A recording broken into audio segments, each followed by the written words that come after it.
Welcome back. You're watching The Property Guide on ET Now. Thank you so much for staying with us. Our guests Ravi Ahuja and Pankaj Kapoor are still with us in the studio. I want to very quickly answer some more questions. Ashish has written in. He wants to buy a 2-bedroom apartment in either Navi Mumbai or Panvel for his personal use. He has a budget of around 40 lakh rupees. Now, he tells us he works in Powai right now. So, he wants a good project that will also have good connectivity into Powai. At 40 lakh rupees, is he going to have to go further than Panvel at this point? Yeah, I think those locations are probably called New Panvel or back on beyond of Panvel, maybe 10 kilometers down. But there are some projects that are coming up. Having said that, I think he doesn't need to go so far. One could look at some of the nearby projects, Pankaj and me were just discussing.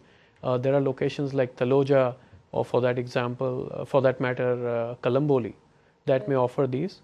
Some of the more reputed names may just not, be within 40 lakh rupees, but one could look at the B plus grade developers there. Could you name a few that he can consider?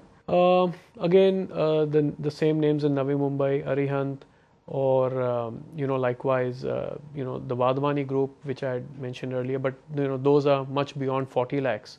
So 40 lakhs is a bit of a stretch. More towards Panvel or New Panvel, there's Monarch. One could look at within 40 lakh range for sure. All right. We also have another question that's coming from Bala. This is a legal question. He applied for a loan for 15 lakh rupees from a nationalized bank. And then he decided to cancel his purchase because he had issues with the builder. The bank is now asking him to pay 12,500 rupees legal charges and processing fees. Now, he wants to know, since he didn't take the loan at all, should he still pay this amount? Well, we have our lawyer standing by. Hemang, will he have to pay this amount to the bank? Correct. Now, in this scenario, what happens is once you apply to a bank for a loan for an X amount, a form needs to be filled by the person who wishes to borrow from the bank.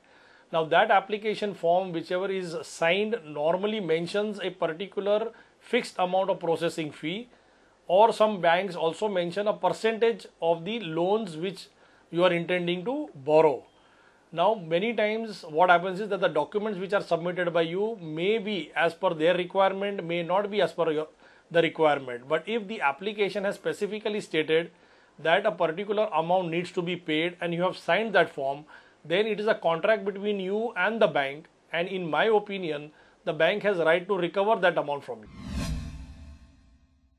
All right, Hemang, thank you so much for answering that question. Gentlemen, thank you so much for spending time with us on The Property Guide this week. If you have questions for our experts, of course, Ravi comes in on a regular basis.